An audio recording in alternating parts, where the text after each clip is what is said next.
Hola, soy Gabriel León y estás escuchando La Ciencia Pop, un podcast sobre historias de ciencia.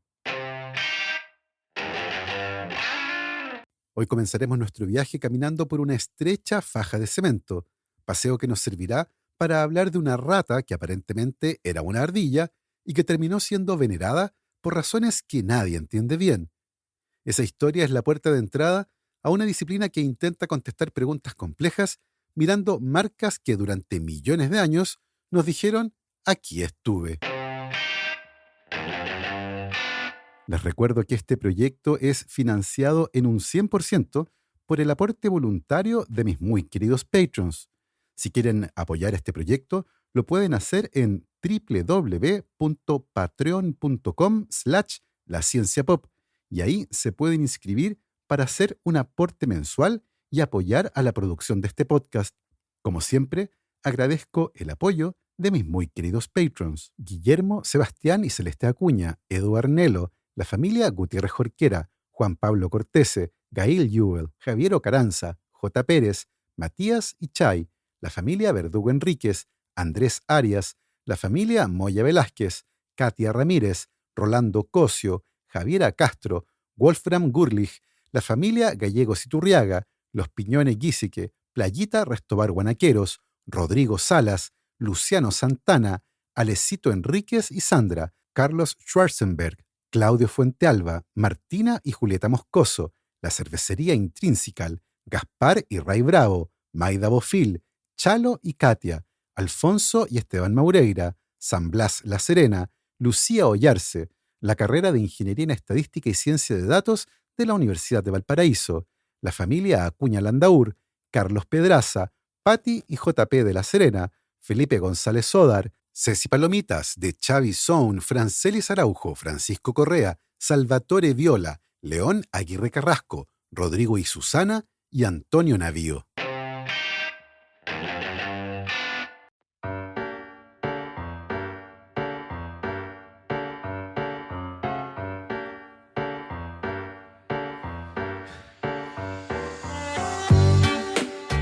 El Mundial de Fútbol 2026, que se disputa ahora mismo en México, Estados Unidos y Canadá, produjo uno de los choques culturales más inesperados de los últimos tiempos. Hinchas europeos llegando a ciudades estadounidenses y descubriendo que no podían caminar al estadio. No porque estuviera lejos, sino porque no había por dónde. El MetLife Stadium de New Jersey, sede de la final, está rodeado por la New Jersey Turnpike y la Route 3, autopistas de 6 pistas cada una, y la policía estatal tiene instrucciones explícitas de impedir el acceso peatonal a las vías circundantes. En TikTok abundan videos de europeos publicando tutoriales para caminar por el costado de la ruta I-95, y el meme de Los Soprano imaginaba a hinchas italianos dejando la costa amalfitana para encontrarse con 6 pistas de asfalto sin una sola vereda. Una broma sobre un país que tomó una decisión hace décadas y la construyó en hormigón. Estados Unidos organizó su espacio urbano en torno al automóvil y de una manera que no tiene equivalente en el mundo desarrollado. En Estados Unidos, sin auto no llegas y sin auto no existes. La vereda, esa franja de 2 metros entre la calzada y la fachada, que en Europa y buena parte de América Latina se da por descontada, es, en grandes zonas de las ciudades estadounidenses, una anomalía o directamente una ausencia. Lo cual hace especialmente curioso que haya sido precisamente una vereda en Chicago la que capturó en cemento fresco uno de los fenómenos culturales más delirantes del siglo XXI. Pero primero, hay que decir que las aceras, o veredas, o andenes, según el país desde donde estén escuchando, son una tecnología urbana sorprendentemente reciente. Aunque hay ejemplos de caminos elevados y separados del tráfico en ciudades romanas como Pompeya, la vereda moderna como elemento sistemático y planificado de la ciudad no aparece sino hasta el siglo XVIII, principalmente en Londres y París, cuando el crecimiento del tráfico de carruajes hizo insostenible que peatones y vehículos compartieran el mismo espacio. La expansión masiva llegó con la industrialización y el crecimiento de las ciudades en el siglo XIX. El pavimento de adoquín dio paso al asfalto y el hormigón, materiales que permitían construir superficies uniformes, duraderas y baratas a gran escala. Y fue justamente ese, la acera, la vereda o el andén, el escenario de esta historia. Todo comenzó el 6 de enero de 2024, cuando un comediante y escritor llamado Winslow Dumaine publicó una foto en Twitter. Y la foto mostraba una vereda de Chicago.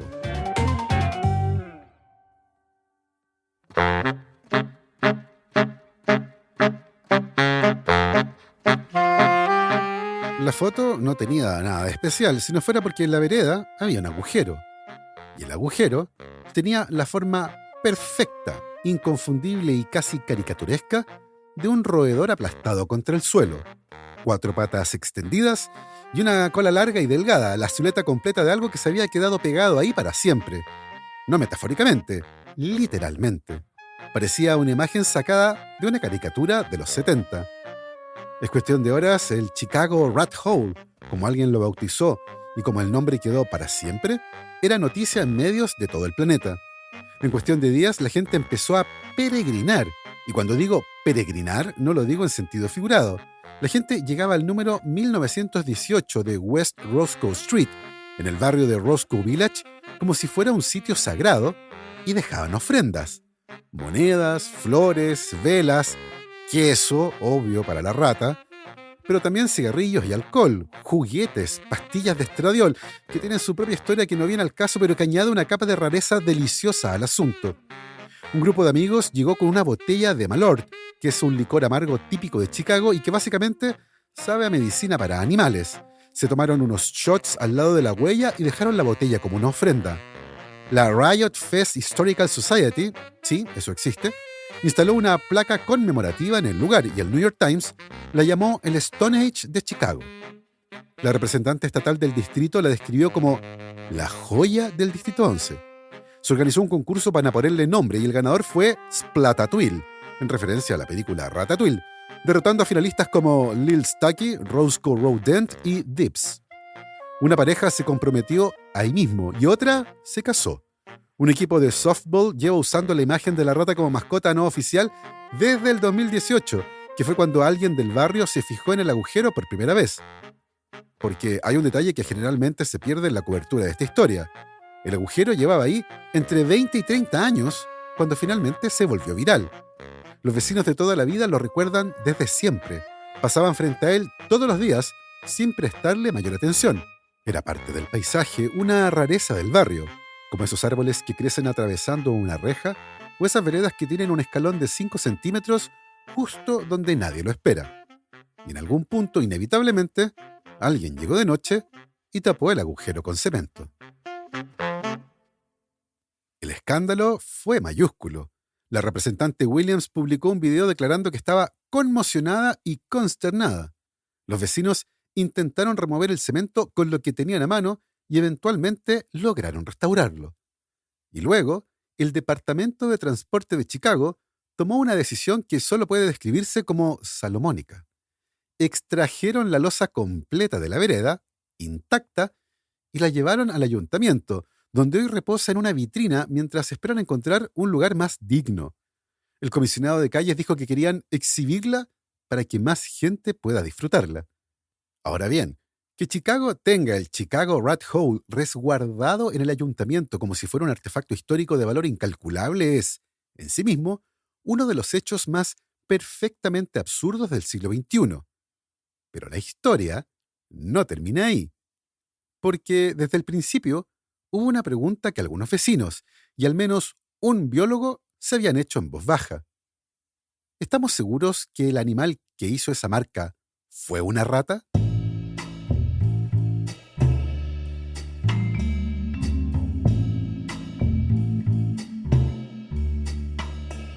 Seth Magel, director del Zoológico de Chicago, le dijo a la NBC que, en su opinión, era más probable que la huella la hubiera hecho una ardilla que había caído desde un árbol sobre el cemento fresco. De hecho, un vecino recordó que sobre ese tramo de vereda había existido un roble que después fue cortado. Y la verdad es que la cola estampada en el cemento no parecía ser la de una rata, Pero no era un problema que ameritara mucho más escrutinio. Después de todo, solo era una marca en el cemento y nadie se iba a tomar la molestia de hacer un estudio al respecto. ¿Cierto? Bueno, en octubre de 2025, un equipo de investigadores de la Universidad de Tennessee, el New York Institute of Technology College of Osteopathic Medicine y la Universidad de Calgary, sí, 3 instituciones separadas, publicó un estudio en el Biology Letters titulado Rodent Indent Not Self-Evident, A Case of Mistaken Identity of the Chicago Rat Hole, que en español vendría a ser algo así como La hendidura del roedor no es evidente por sí misma, un caso de identidad equivocada en el Chicago Rat Hole. Y el estudio se hacía cargo directamente de la pregunta sobre la identidad del animal que hizo esa marca. Y lo que hicieron fue sistemático, riguroso y absolutamente digno de un Ig Nobel. Los investigadores tomaron fotografías de la huella y las compararon con mediciones de especímenes de museo de 8 especies de roedores que coexisten en el área de Chicago, incluyendo varias especies de ratas, ratones y ardillas.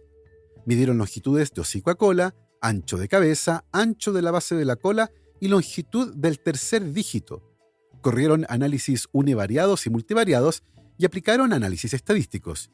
Y el resultado es que el agujero tiene un 98,67% de probabilidades de haber sido hecho por una ardilla.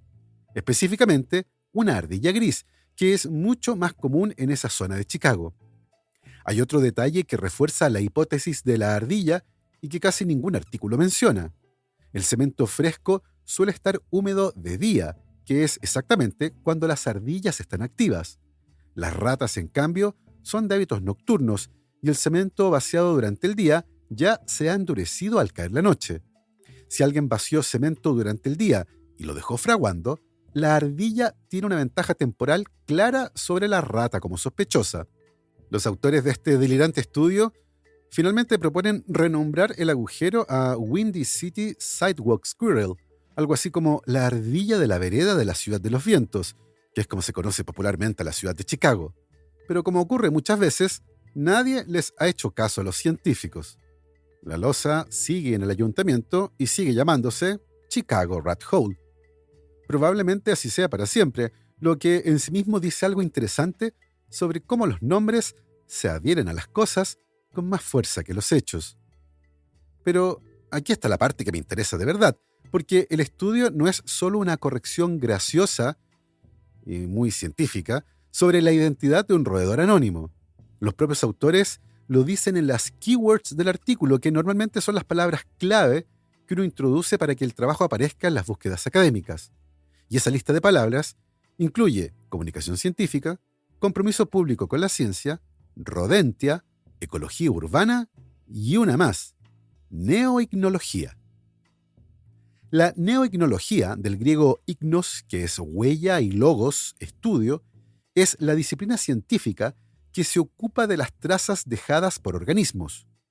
Huellas, madrigueras, marcas de mordeduras, surcos de arrastres, túneles, tubos de habitación, todo lo que un ser vivo deja en el sustrato donde vive, camina, come o muere, y que puede preservarse en el registro geológico. La neoignología es la rama que estudia esas trazas en organismos actuales, vivos o recientemente muertos. Y la paleoignología estudia esas mismas trazas, pero fósiles. A diferencia de la paleontología convencional, que estudia los restos físicos de los organismos, como huesos, conchas, dientes o tejidos mineralizados, la ignología estudia el comportamiento fosilizado. No lo que era el animal por dentro, sino lo que hacía. Una huella de dinosaurio no te dice cómo era el dinosaurio por dentro, pero te dice cuánto pesaba, a qué velocidad caminaba, si estaba solo o en grupo, si arrastraba la cola o la llevaba levantada, o si tenía una cojera en la pata trasera derecha. A veces, las huellas dicen cosas que los huesos simplemente no pueden decir. El Chicago Rat Hole encaja perfectamente en esta tradición.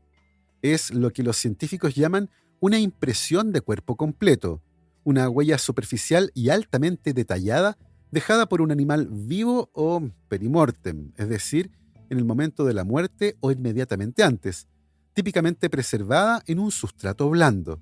Y el cemento fresco es, en ese sentido, funcionalmente equivalente al barro fino, a la ceniza volcánica o a la arcilla húmeda. Es un sustrato que captura la forma de lo que toca y luego la preserva, con mayor o menor fidelidad, dependiendo de sus propiedades físicas. El problema central de la ignología es exactamente el mismo que enfrentaron los autores del estudio del Chicago Rat Hole: atribuir una traza a quien la hizo. En inglés hay un término técnico para esto, el trace maker, el hacedor de huellas. Y la pregunta es siempre la misma: ¿cómo sabemos quién estuvo aquí si ya no está? En la ignología fósil ese problema tiene décadas de historia y algunos casos rozan lo novelesco. Tomemos por ejemplo la historia del Quiroterium. En 1834, en una cantera de arenisca roja en Sajonia, Alemania, un trabajador descubrió unas huellas fósiles extraordinarias. Eran grandes, tenían 5 dedos y el dedo más externo estaba muy separado del resto, como si fuera un pulgar. El naturalista Johann Jakob Kopp las estudió y les dio el nombre de Quiroterium, que en griego significa bestia con manos, porque las huellas se parecían inquietantemente a manos humanas, más grandes, pero manos. Las huellas tenían unos 240 millones de años, eran del Triásico medio, y nadie tenía ni la más mínima idea de quién las había hecho. Se propusieron decenas de candidatos a lo largo de los siguientes 100 años. Algunos decían que eran de un reptil primitivo, otros postulaban anfibios gigantes. Hubo quien sugirió que el animal caminaba en posición anómala, con las patas cruzadas, porque las huellas de las extremidades traseras parecían estar delante de una de las delanteras, lo que generó un nivel de confusión anatómica que uno prefiere no visualizar en detalle. El debate duró más de un siglo y finalmente, en la segunda mitad del siglo XX, el consenso apuntó a un grupo de reptiles arcosaurios llamados Raususaucius, parientes lejanos de los cocodrilos y los dinosaurios, que tenían una postura más erecta que la mayoría de los reptiles de la época, lo que explicaba la disposición aparentemente invertida de las huellas. La clave fue entender que el animal no caminaba cruzado, simplemente tenía una zancada amplia y una postura columnar que hacía que las patas traseras aterrizaran más o menos donde lo habrían hecho las patas delanteras, creando la ilusión de una secuencia invertida.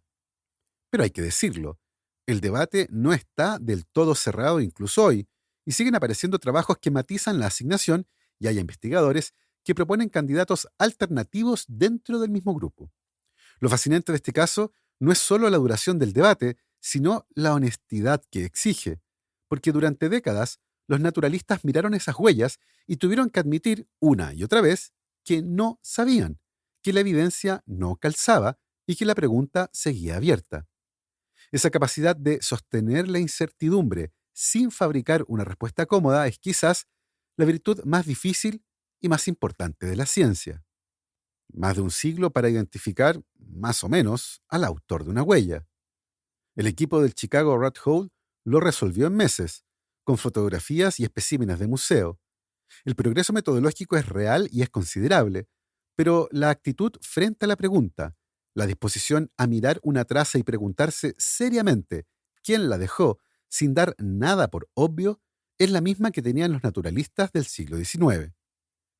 Pero quizás el caso más emocionalmente potente de toda la historia de la etnología sea el de la Etoli.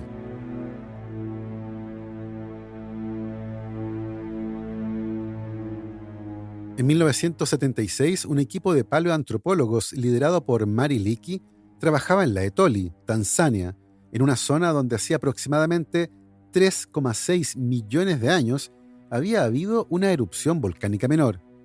El volcán Sadimán había lanzado una lluvia de ceniza sobre la planicie y después había llovido. Y la mezcla de ceniza y agua, que tiene propiedades físicas similares a las del cemento húmedo, se había endurecido. Luego había caído más ceniza encima, sellando todo. Lo que encontraron en 1978 cambió para siempre nuestra comprensión de la evolución humana, porque encontraron 2 series de huellas de homínido, caminando una al lado de la otra, perfectamente preservadas en la ceniza endurecida. 27 metros de huellas, 2 individuos, tal vez 3, caminando erguidos, perfectamente bípedos, con un arco plantar y un dedo gordo no oponible, como el nuestro, y no como el de los chimpancés. Las huellas fueron atribuidas a individuos de la especie Australopithecus afarensis, la misma especie de la famosísima Lucy, que vivía en esa región en esa época. Y lo que dicen es impresionante. 3,6 millones de años atrás, antes de que existiera el género Homo, antes de cualquier herramienta de piedra conocida, antes de que nuestros ancestros tuvieran cerebros apreciablemente más grandes que los de un chimpancé, ya caminaban exactamente como nosotros, bípedos, erguidos, con la misma pisada. No había huesos en ese lugar, no había cráneos ni mandíbulas ni fémures, solo huellas. Pero esas huellas contaron una historia que ningún hueso había podido contar con la misma claridad, la historia del momento exacto en que algo que caminaba como un humano dejó su marca en el mundo. Hay algo más en las huellas de la Etoli que ninguna descripción científica logra capturar del todo.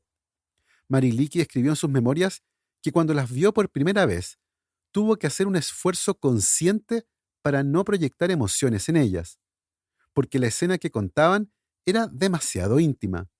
Dos seres caminando juntos, uno al lado del otro, en un día cualquiera, hace 3,6 millones de años, mientras una nube de ceniza volcánica caía suavemente sobre la llanura africana. Esa es la magia de la ignología, que no tiene equivalente en ninguna otra rama de la paleontología. Los huesos hablan del cuerpo, las huellas del momento. Y el momento, a diferencia del cuerpo, es algo que todos reconocemos. Ahora bien, la ignología tiene una paradoja en su corazón.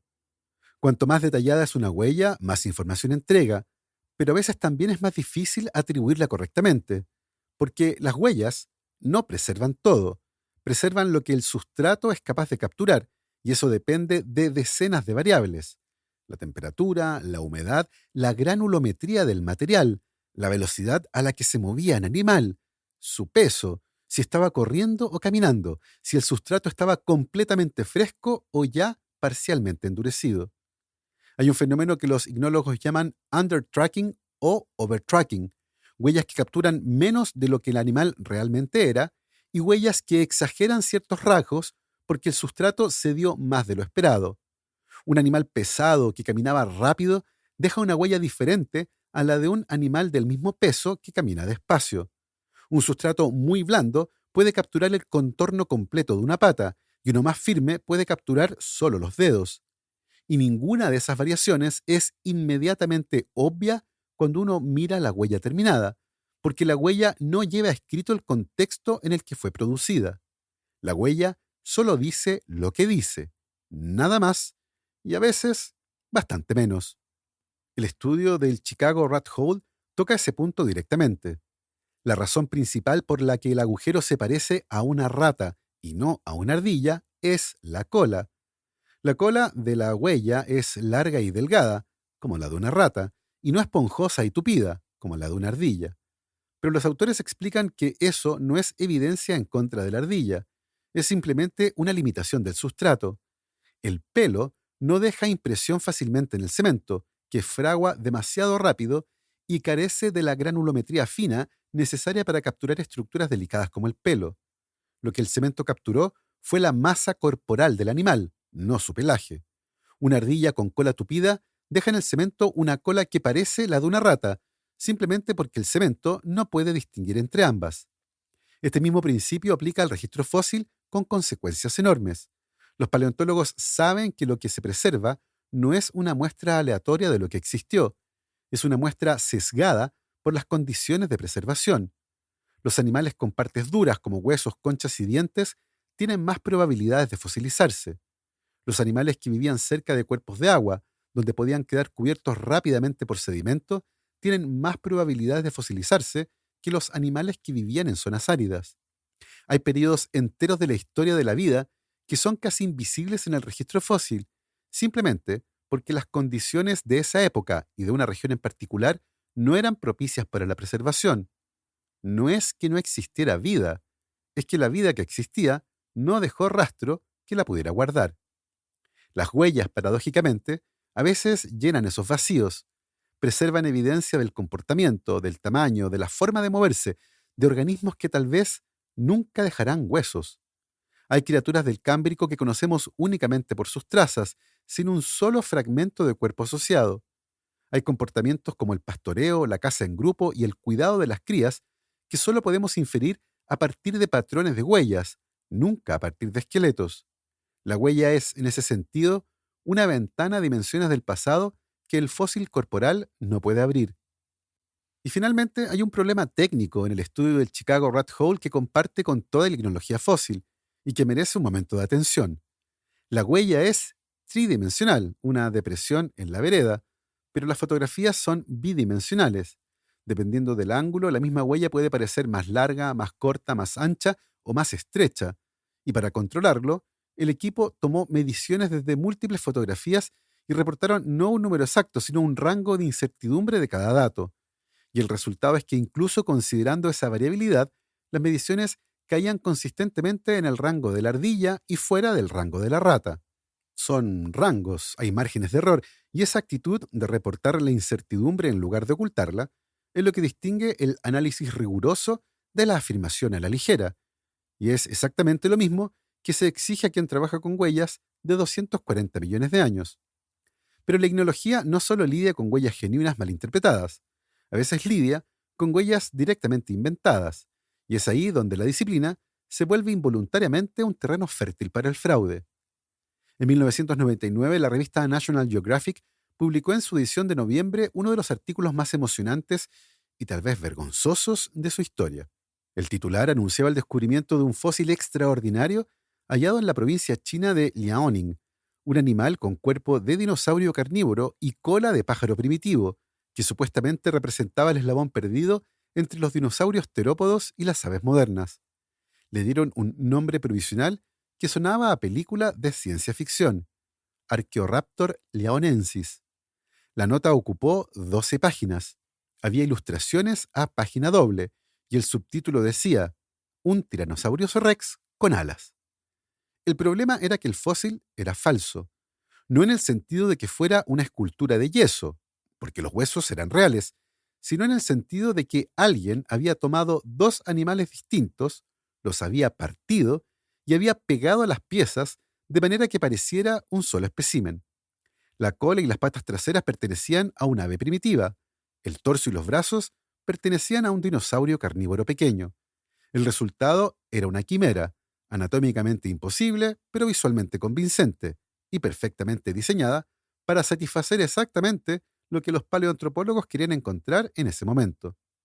El fósil había llegado a la National Geographic a través de un dealer privado. Había sido adquirido en el mercado de fósiles de Pekín por un aficionado estadounidense y luego cedido al Museo de Dinosaurios de Utah. Christopher Sloan, el autor del artículo, y el paleontólogo Philip Curry lo examinaron y, ensimismados, lo presentaron a la revista antes de que fuera a pasar por revisión científica formal en una revista arbitrada. Esa omisión fue un error fatal. Xiu Xing, un paleontólogo chino que había visto la contraparte del fósil en Liaoning, identificó la inconsistencia y alertó a la National Geographic.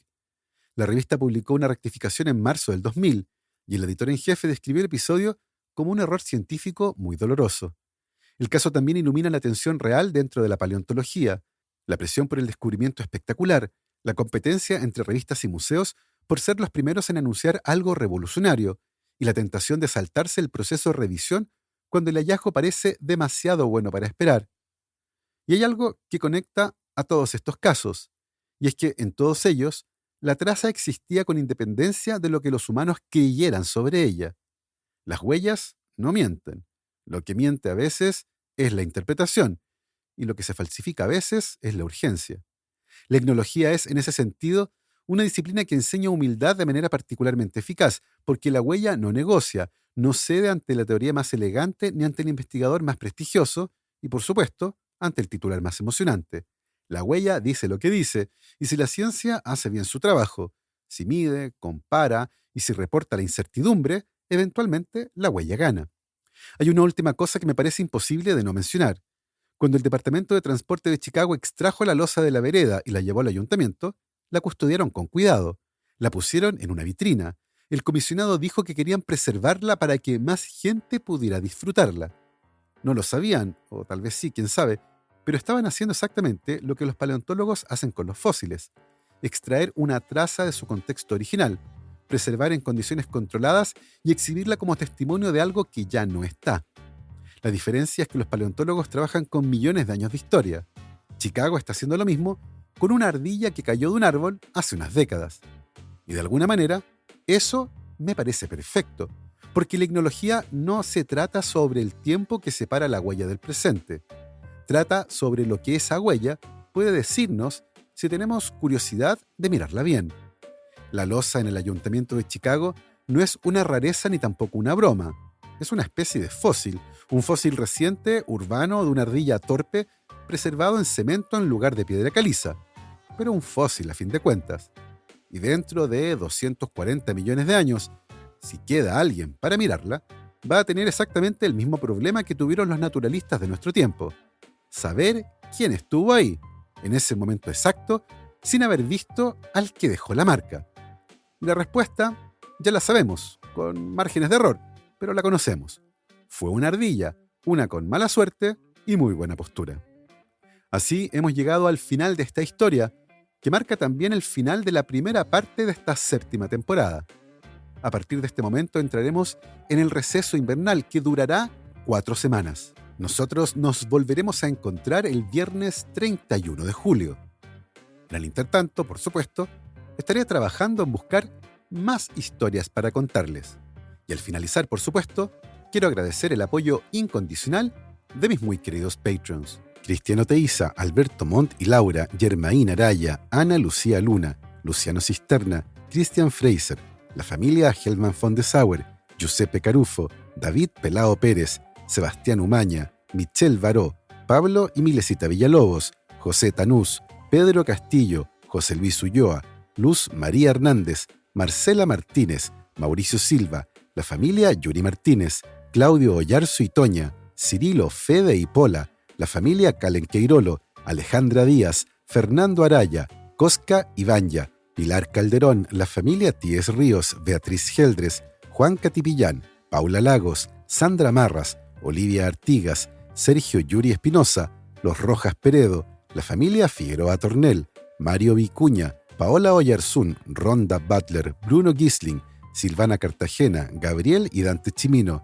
Gonzalo y Lorenzo San Martín, Andrea Méndez, Joel Leal, Elio Hernández, Ricardo Yáñez, Ricardo Dodds, Víctor Bucarey, JF, Diego Miniño, Francisco Pereira, Arturo González y Ale, L y Andrés. Nosotros nos volvemos a escuchar el viernes 31 de julio. Que estén muy bien, cuídense mucho, lávense las manos y, por supuesto, que la ciencia los acompañe.